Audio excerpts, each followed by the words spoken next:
Bonjour, j'espère que tout va bien chez toi, sinon je suis vraiment de tout cœur avec toi.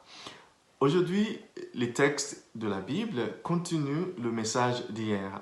Jésus continue de nous parler de l'importance d'une nourriture qui demeure.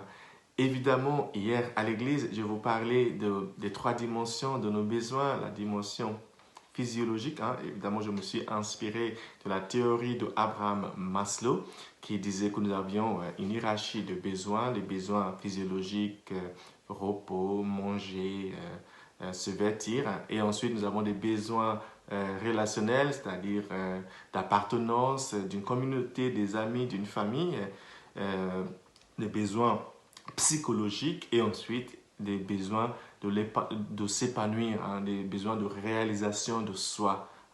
Donc, ce sont des hiérarchies. Je disais hier à l'église que je pense qu'il faudrait plutôt parler des dimensions, des trois dimensions de nos besoins, plutôt que de parler de hiérarchies. Mais peu importe. Je pense que cette idée de Maslow est importante.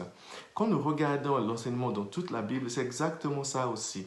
Jésus, le Seigneur, essaie de nous montrer que non, on ne peut pas vivre de pain seulement. Il faut aussi autre chose.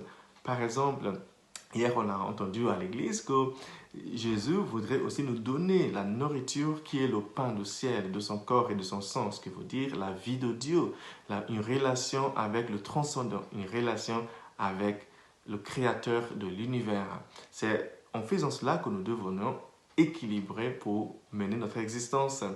Dans le texte d'aujourd'hui, nous voyons que le peuple de Dieu, dans le livre de Nombre, chapitre 11, de versets 4 à 15, quittait l'esclavage. L'esclavage où ils avaient tout sauf la liberté. Ils avaient de quoi manger, ils avaient de quoi se divertir, ils avaient tout.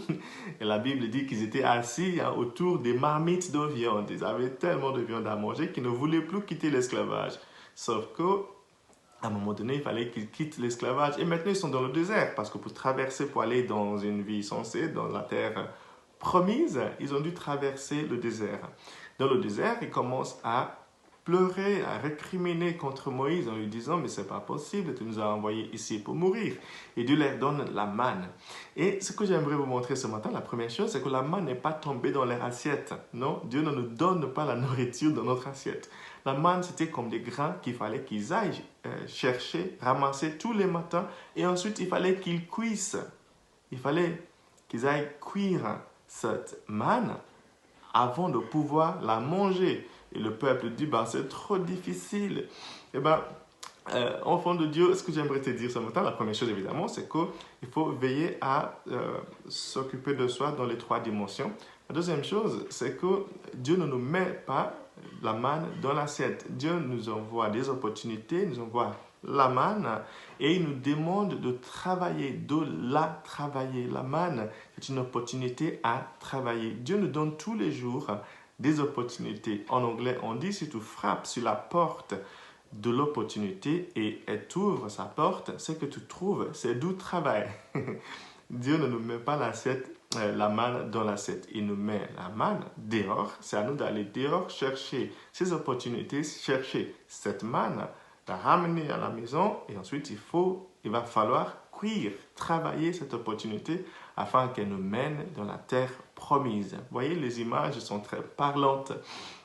Et dernièrement, la troisième chose que j'aimerais vous montrer ce matin, c'est qu'à un moment donné, Moïse était fatigué parce que le peuple et lui ne s'entendaient plus du tout. Et il dit au Seigneur, tue-moi, je n'en peux plus, je n'en peux plus. Oui, ça nous touche aussi. Quand on commence à travailler ces opportunités, quand on commence à avancer dans la vie, il arrive un moment où tout n'en peut plus, tout n'en peut plus. Les enfants qui étaient source de grande joie pour toi hier deviennent tellement fatigants que parfois tu as juste envie de mettre un télécommande pour les faire muer. Tais-toi maintenant, je n'en peux plus. Voilà. Mais le Seigneur nous dit, ouais, c'est normal d'être fatigué, c'est normal d'arriver à un moment où tu te dis, je n'en peux plus.